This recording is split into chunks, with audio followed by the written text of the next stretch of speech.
Hello, and welcome to the Cursed Content Club, the only movie where I can't think up a metaphor this time. With me, as always, are my co-hosts, the Nostalgia Dan and Bob Cara from GigaBoots.com. Not a fan right now. And Angry Zoe from KZExcellent.com. I'm gonna fucking shit in your throat. Badass. On this cursed Halloween night, we're watching To Boldly Flee because it's the only movie we could think of that scared us. I fucking hate you. This is the scariest film. So goddamn much. What's the runtime on this spooky film? 3 hours, 28 minutes, and 46 seconds. That's a lot of spook. Oh God. I have another metric here. 66%. That's how full this liter bottle is that I prepared for this commentary we're gonna do. Dan's gonna have to bleep what you said that bottle was, KZ. YouTube has rules. Okay. Blank. Just cut those in. So I guess I'll start with the history, with our histories and expectations. One, I've never seen this entire thing. I have seen all of Kick-Assy and Suburban Nights multiple times, even before we did these. Big fan. So I saw them when they came out, and then people were like, hey, let's... a Discord server I was on, like, hey, let's do a group watch of these movies and die. I did not see To Boldly Flee when it came out because I had stopped paying attention to Channel Awesome by then. And I didn't watch it. I didn't watch the whole thing then. I got most of the back end, like the back hour and a half. This is going to be the worst thing we've ever watched by a colossally exponential margin. I think Dan will give it a 1. I don't think it will ever be.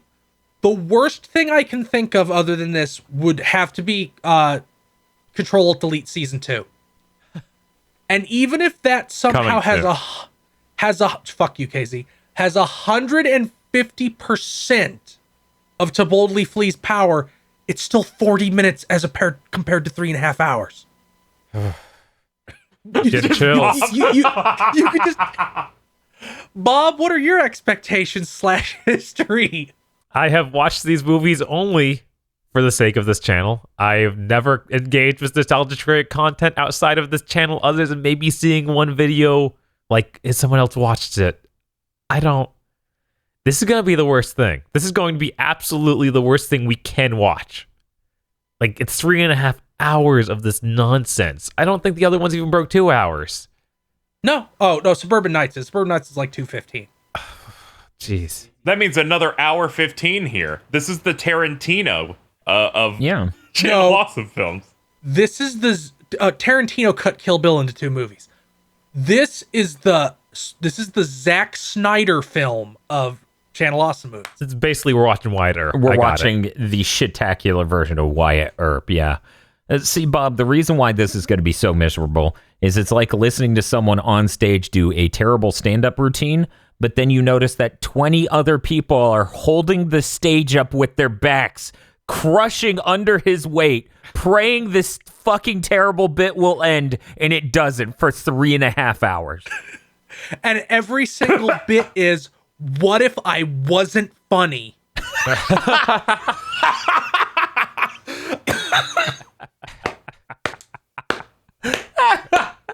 God. KZ, Yes. do you have any expectations? Okay. Well, my history of this is episodes 1 and 2 of Cursed Content Club. I never watched any of these through before then. I got like a little bit into the first 2 and then went, yeah, these are bad, even when I liked watching content from this website. Because I'm like, these are just really bad bits. My expectation here is that I'd black out. You might black out. we joke about you not remembering the things we watch. You're in trouble. I want to not remember. You're gonna be like, I'm opening up a notepad. I'm writing notes. My favorite. You're gonna be like, my favorite character is the first quarter of the credit sequence. My least favorite is the second quarter. My favorite scene is the third quarter. And my least favorite scene is the fourth quarter. As it turns out, one of my favorite characters will be character that wasn't even here. And not present. Doug Walker's future.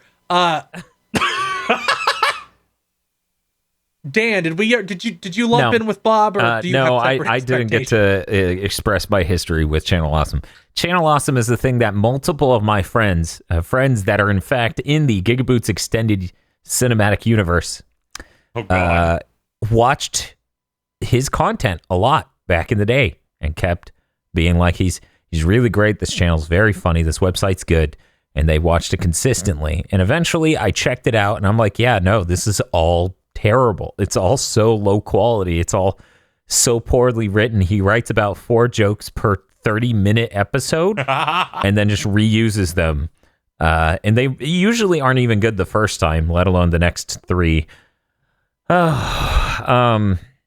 Yeah, no, I've never thought they were good. Then I had to watch these films for cursed content.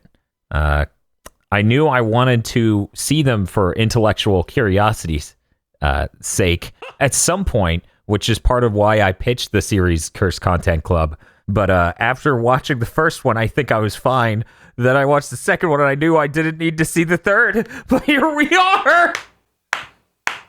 Yeah, nothing more is here to be learned, Dan. What else did you fear, Dan? What? 3.5 hours of stupid bullshit. I don't want to watch that. It's not going to be interestingly different from the first 2. It's just going to apparently have a rape scene. Oh no! Why? Bob forgets Bob suppresses it every time it comes up, so he's the same level of horrified. Yeah, no, I try my best not to think about anything related to the Nostalgia Critic. Smart. Bob's like, I'd like to not remember that a movie review guy made a movie using in-jokes and rape? Bob, could you imagine if we were watching the AVGN movie and then there was a rape scene? Holy Whoa, yeah, no. That movie's not good. It's nowhere near approaching that. No. What were they thinking? That thing's pretty movie-like. This stuff. Yeah, see, I feel like the AVGN movie might be a bad movie. The key word being movie. Right. This rises thing to the level of a film. I bet James knows what filmmaking is. Oh yeah, the guy who went to film school. Yes. This thing is about as close to a fucking film as a homunculus is to a fucking human. Like, it just shambles around, decomposing in front of you.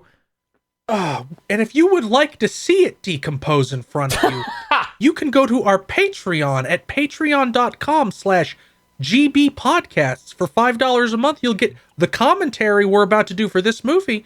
Casey, stop that.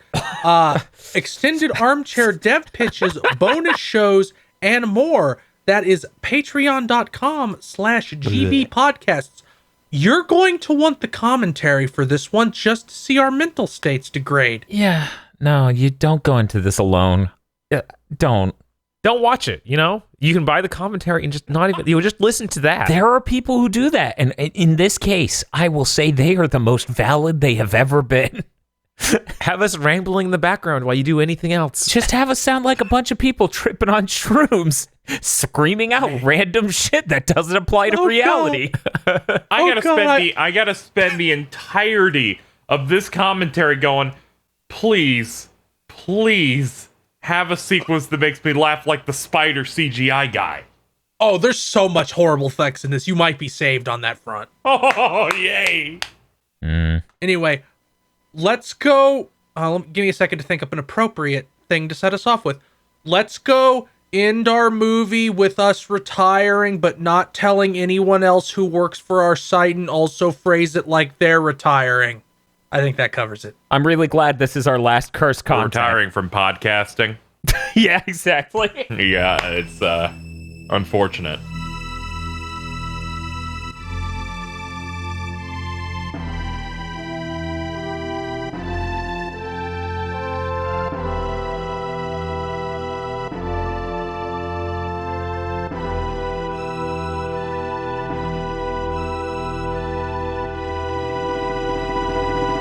And we're back. There's something very different about some of us after that commentary. If you figure it out, you can find out exactly how that happened by going to our Patreon at patreon.com/gbpodcast and get the commentary. I don't know. I don't know if you'll be able to figure it out. It's a little too hard. Bob's a little sleepy. It's low key, but it's true. Yeah, that's definitely gonna be the biggest thing. Here's my summary of To Boldly Flee. To Boldly Flee is a 2011 3.5-hour jerk-off session by Doug Walker. In this film, he does nothing but relentlessly beat his dick for 3.5 hours about how fucking smart and important he is. In To Boldly Flee, the world literally revolves around Doug Walker. I'm giving this a -7. I'm combining the summary with my review. Okay.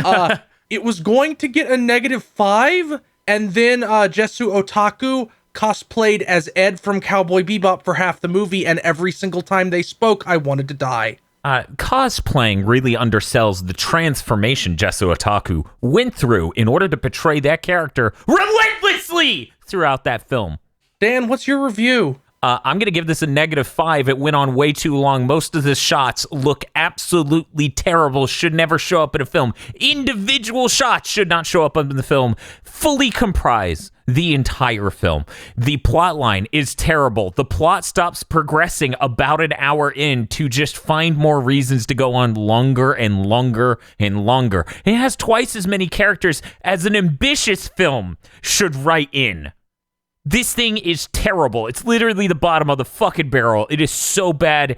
And honestly, all of the controversies and shit that came out about some of the people in this made it even worse. -5. Bob?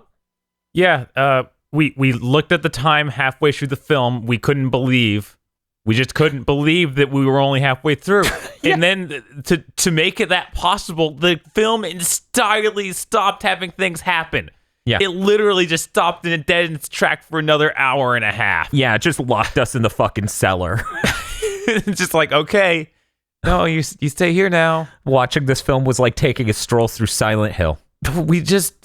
How many times do we need to remake the Star Wars scene? It's just nonstop Star Wars references and Star Trek references. Every it's so single bad. scene in this movie is a scene from another movie. Every single one. Would just appear, like people would just appear and like cosplay a character, just for no reason and have their powers. Yeah, like what is it? That one guy became RoboCop because he was turned into a robot. That had more logic than any of the other transformations, like Judge Dredd. Yeah, Judge Dredd or Snake.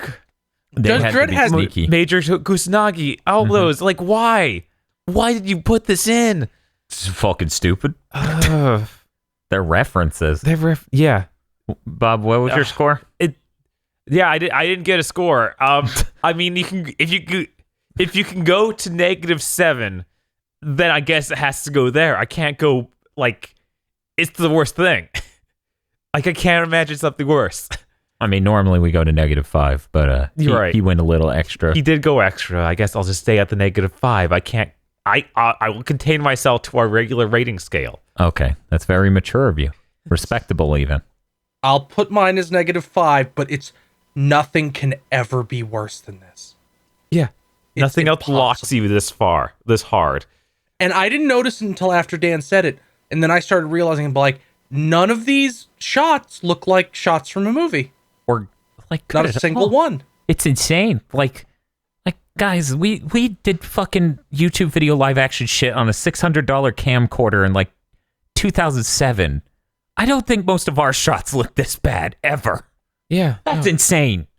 Remember that amazing shot where they got almost everybody in the scene, but one guy was completely like half cut off? They tried to do a wide shot with everyone in the room in the scene, but the shot cut off half of a person, so it was really hilarious. Oh man.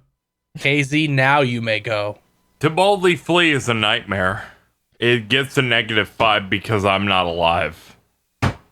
That's it. Yeah. He's Okay. dead. Okay. Yeah. Yeah. Now let's start with our favorite character, and I guess I'll start because I'm gonna let Dan go first on a different thing, Oh, okay. so he can't go first this time. And I think KZ needs a moment, and Bob, he probably needs time to think of who he wants to die the least. My favorite character is, God, this is hard. It's not that hard. Yeah. My favorite character is Mecha Kara because his makeup when he was injured was something in the movie I could focus on that someone tried at. Mm-hmm. Yeah. It was the one thing in the movie that looked remotely right. So I was just remembering that human beings exist and some have souls was a real pick-me-up in the middle of this movie. Bob, you can go second. Sure. I mean, the easy one is Dave VGN. Like, Yeah. he's So go for it. He's an enjoyable guy. Like James Yeah. Rolfe, Yeah. decent guy. Yeah. In this, he just portrayed someone who basically yells at the intelligent critic. He's the audience surrogate. Yes. He only shows up for a few minutes, Yeah. and he's near the end of the film. He basically ends the movie. Yeah. It's great, Yeah. amazing job there. Mm-hmm. So yeah, that's it. I also like the part where he yells at the nostalgia critic for saying that it was obvious. That was pretty good. Yes. I feel like James Rolfe may have written that joke in himself, but I digress. Okay, Dan, you next. I'm going to have to go for Doug Walker. Which one? Doug Walker. The Doug Walker, not nostalgia critic. Oh, Doug Walker. I thought you still called himself Doug Walker in universe. No, Okay. he's the nostalgia critic. Yeah, because everybody just calls him critic. Yep. Okay. all right. So I'm going with Doug Walker. The reason why, instead of stroking his dick while it was still in his pants, he just whipped out his dick. And I appreciate such honesty. Yeah, he just whipped out his dick, grabbed his own ankles, and was like, oh. I appreciate him trying to be woke, being philosophical at the end of the film. It was a very flaccid attempt. But if the film was more up its own ass like that, it would have been more enjoyable. Instead, it was just bad action scenes and bad jokes and yelling nonstop the whole time. The same shit we've said about every Channel Awesome film. But Doug Walker is my favorite character, Bob. Okay. Because after 3 hours and 15 minutes of foreplay, Doug Walker finally whipped out his dick and started jacking it on screen. He's a really good writer, you know? I know because his character said it in the movie. Yeah. KZ, if you're alive. There's a character who decided, you know what I need to do is I liked Ed from Cowboy Bebop. God. And I need to just remind you that is a popular anime and just did that the whole time. That's my favorite character because it's the only one I remember. I guess that's fair. Because every Now- time they appeared on screen, I decided to drink. Yeah, that'll damage a man. Yeah, that did make this more tolerable.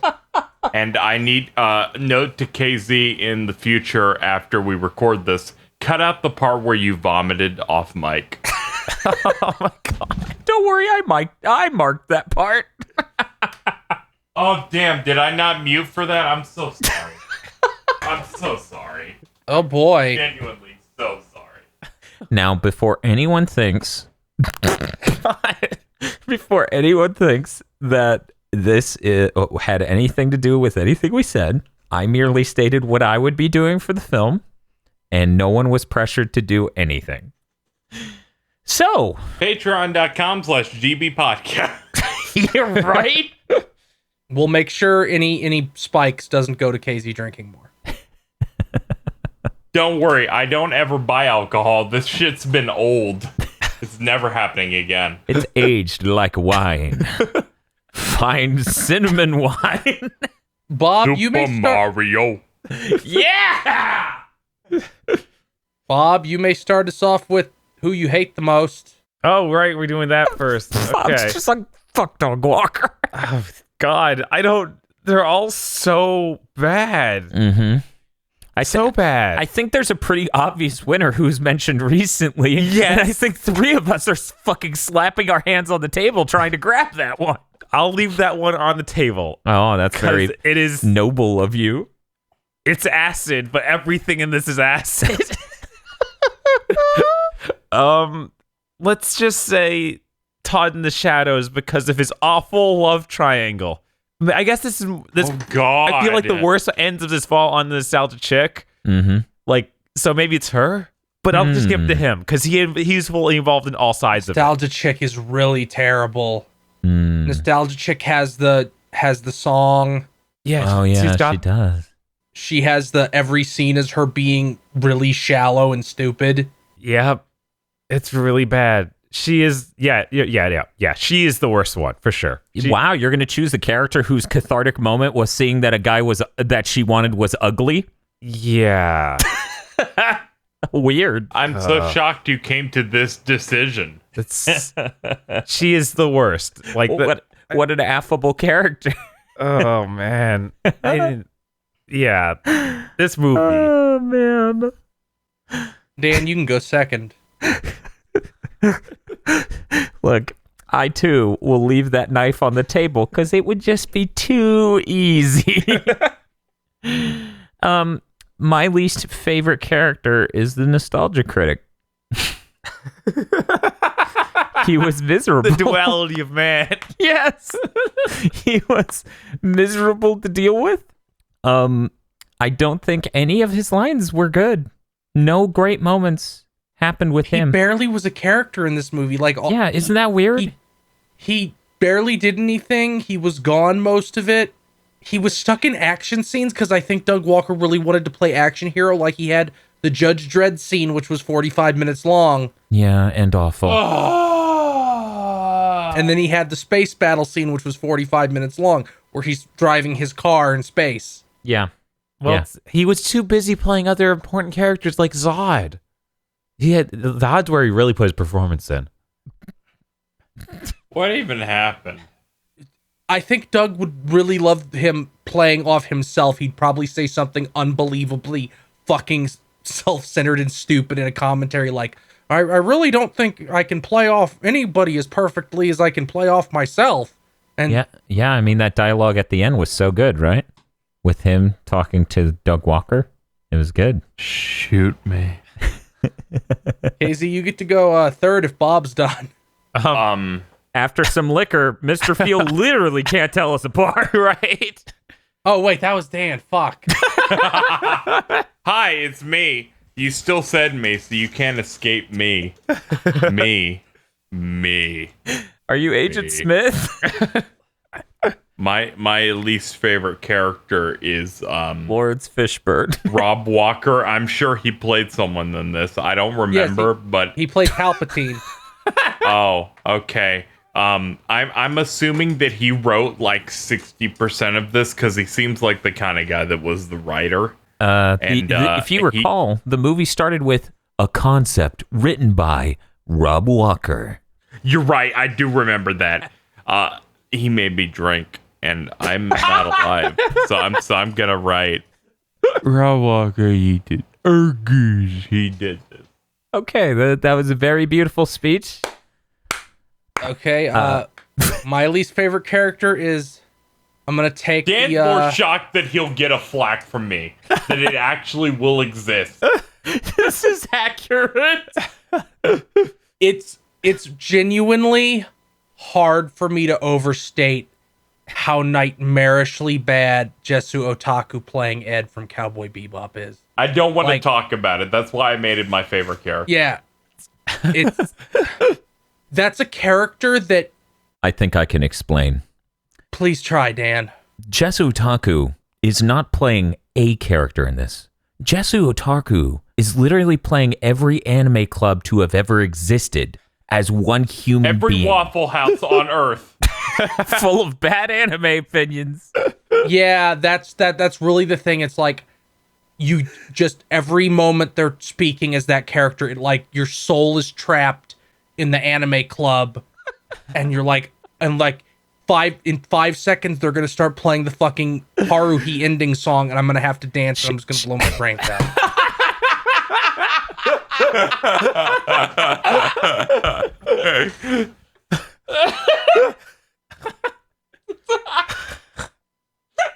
This might be the best content we've ever made, but half my body is numb. Yeah, that's the diabetes coming for you. Is it the diabetes or the fact? Hello. Hi, how's it going? Hey, Dan. You want to play Smash? Yeah, sure. Let's finish this review first, buddy. Okay. Okay. What's the next category, Phil? Your favorite moment in the film, and you said that if anybody took yours, you'd kill them in their sleep during the commentary, so I'll just let you go first on this Thank you. one. I was very sincere about that. Do not rob me of this moment. So Phalis is wearing a red shirt throughout the whole movie, and they keep doing the Star Trek joke of red shirts keep dying. That's a thing, you know. They die and they come back, and then they die and they come back, and you know, that's a funny joke. But once he becomes the captain of the ship, Phalis defies death. He refuses to die, so he's dodging all of these unreasonable objects trying to kill him while cackling with power. That was a delightful scene. I liked it a lot. I wish even half of the movie was that good. Because most of the movie is just, Star Wars. Oh, Star Wars? Oh, Star Wars. I forgot line. How could you forget line? Oops. That's most of the movie. Yeah, it's bad. It's bad. It's really bad. I'd have to say that my favorite moment is, now I lost it. It was, my favorite moment is when, Doug Walker is given a super gun while he's in Judge Dredd mode and shooting men. And the effect when he shoots someone with the super gun is they like turn black and then Thanos dust fade away. Mm-hmm. And that's my favorite scene in the movie because the effect made me laugh. Funny. I think KZ goes next. Hello. Now, I know typically, KZ is the guy to pick the opening credits because he's a hack. KZ's picking it because he's so fucking shit-faced right now. You need to let him have this. And you need to not bully him for taking the opening credits because the opening credits were incredibly entertaining and KZ is cogent enough to remember those. That's it good. was they were fairly impressive credits. They when it comes to what were the first credits? I don't remember the first ones. I remember the ones where they're like, we've rendered the characters onto a piece of paper as a hero. Oh. You see, these were like, we have mastered the art of space effects appearing with picture-in-picture. Yeah. I'm like, you know what? I can't do that. I can't do that. KZ, As far as my editing expertise, I don't know how to do that. KZ, I think you could do that. I think you can be could that. do that. He can't find the button to buy that After Effects package. I don't think he can do it. Help us, Andrew Kramer. Help! How do I do that with Vegas? How do I do that, Bob?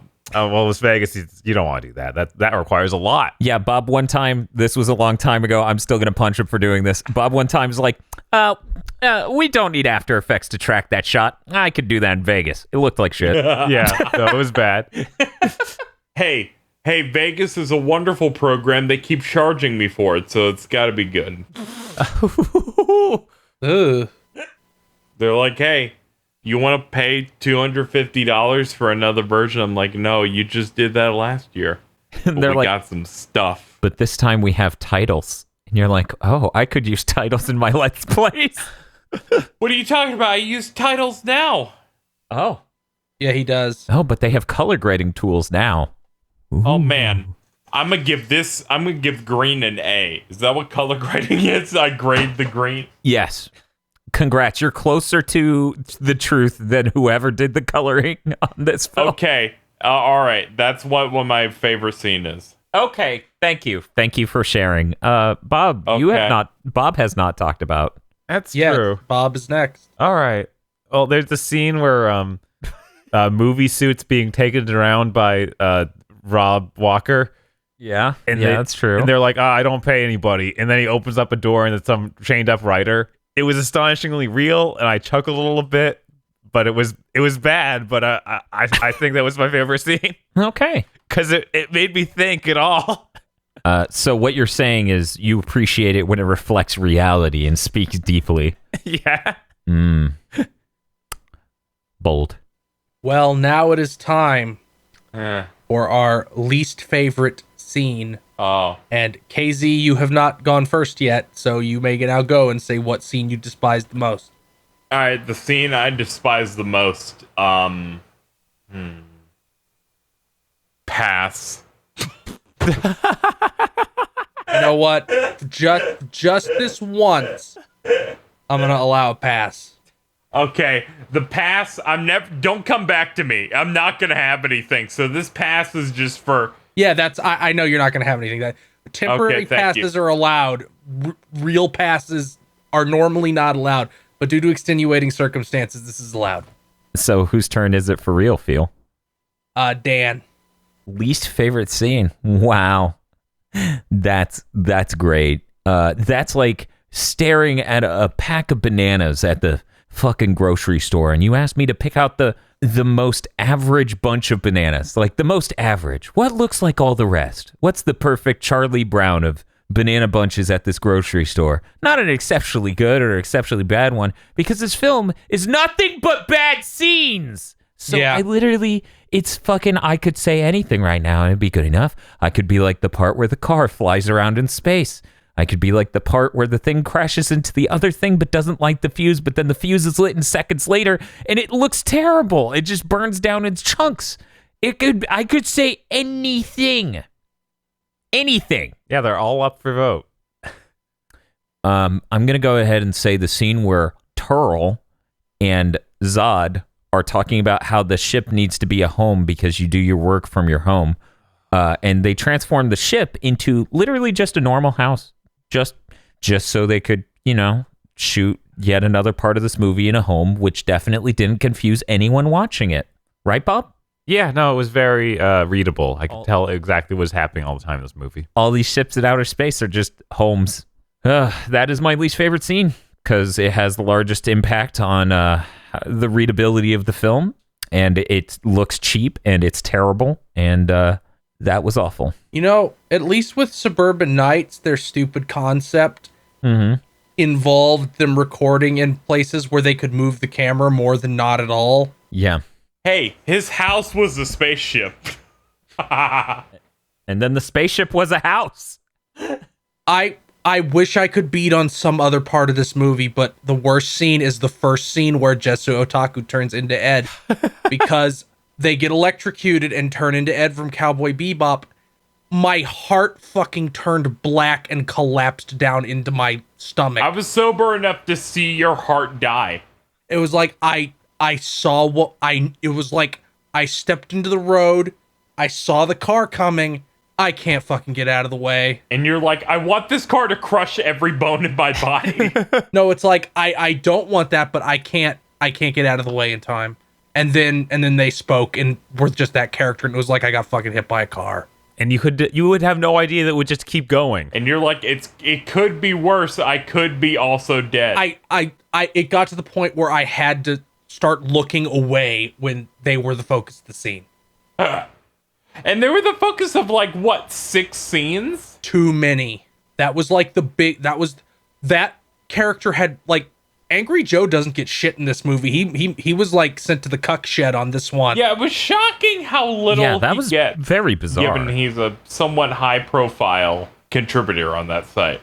The Todd in the Shadows subplot got more time. Lindsay Ellis got way more time. Lupus Obscura and Ed got more time. It feels like maybe Doug Walker was a little bit insecure that Angry Joe's getting so popular. Doesn't need a big part in their movie. He's like, I don't know what video games are. I'm gonna say fuck you. And last Bob gets to end us off with the thing he hates the most. Yeah, this is actually super easy. Hardly an inconvenience. Shirtless Jew Wario. He just does the full decay scene. where he takes his shirt off, and this is right after he leaves. Every time he opened that book. Yeah. Every time. It was really bad. You know, I actually did not pick up that was supposed to be him going full Takei. Yeah. That You thought he took off his shirt to... Yeah, no I reason? kind of forgot about that. Just because scene. he was really warm. I forgot about that scene in like older Star Trek. Like I didn't watch much of the original series, and I've only heard of that scene once, but I laughed. Yeah, no. Oh boy. Wow. Oh boy. Yeah, it was really bad. It still isn't as bad as that scene I was really worried was gonna happen. I was Don't expecting. spoil the Yeah, I'm not gonna spoil the commentary. I just thought I was literally gonna die by the end of this film because I would not know how to exist anymore in a world where that happened. But you're right, Bob. That scene is pretty rough. Yeah, I feel like it doesn't get any worse than that. I mean, Ed's in the film, but Yeah, that's true. It is. Yeah. It's really bad. it's weird that they had room enough with the 20 other characters to cast a whole anime club Like, into the film. because with Ed, it's not just one scene, though. Yeah. It was just like somebody driving railroad spikes through my body every time. With Ed, like the first scene is terrible, but the thing is, she keeps coming back, and that's what makes it absolutely unbearable. Bob, So you can't the first just scene, break down to one scene. The first scene with Ed is the dawn of a new era. Like, why? Why is that a bit you decided we need to get this in there? They needed a character who was super smart, and none of the characters had that as a joke in their shows. Except the one they already left with a Spoonie in his Insano, whatever. Yeah, the Insano character. Insano, whatever. Except I think it's like, yeah, they had to rob him so he couldn't like come along. Right. I don't know why he couldn't come along. I guess they didn't want to have Spoonie in 3 semi-active roles in this movie. Only Doug Walker gets to be that many. Ugh. Well, that's everything. We hope you enjoyed the climax of this fucking horrible bit where we watch Channel Awesome movies. It's been great. No, it hasn't. Climax and conclusion, right? Yeah, I know. I'm being facetious. Climax and conclusion, right? It's look, there might be a Nope. Climax MCU. and conclusion. Yes, Anything never you say again. that implies more is wrong. Just Okay. being clear, we're not pulling a Halo 3 here saying finish the fight and then there are 2 more Halo games. Is there no 343 that appears and makes more things? Yeah, Guys, this is a if pretty we're- definitive Halo 3. If you guys But, are you know, if you guys if we just suddenly get replaced by 343 on this podcast network, please stop listening. That would just hurt my feelings. I think it'll be easy to tell if that happens. The Patreon will go down. Oh no, Bob's suffering from a mental illness and became a digital cyber demon. If there was ever time to listen to the commentary, do, because I may have had a moment. Maybe. yeah, he has to go become a corpse. Bye, everybody. Goodbye. No closing comments? Not even. Hello? When are we starting the podcast? Are we doing Big Thing to mention? Yep, rolling right into that one, Casey. In conclusion, I give Okay. it 2 thumbs down. To boldly flee is what you should be doing from this film. Channel awesome, more like channel awful. Back to you, Phil. The executive producers of GigaBoots for the month of October are Vincent Boberg, Nicholas Cameron, E. Lee Broyles, Star Falcon, Spaceman Spiff, Danny Richardson, Dryzard, Red Blaze 27, Third Birthday Wen, and Cappy. Thank you very much to our executive producers, and also these guys. If you want to support videos like this, then head on over to patreon.com/gigaboots and become an executive producer today.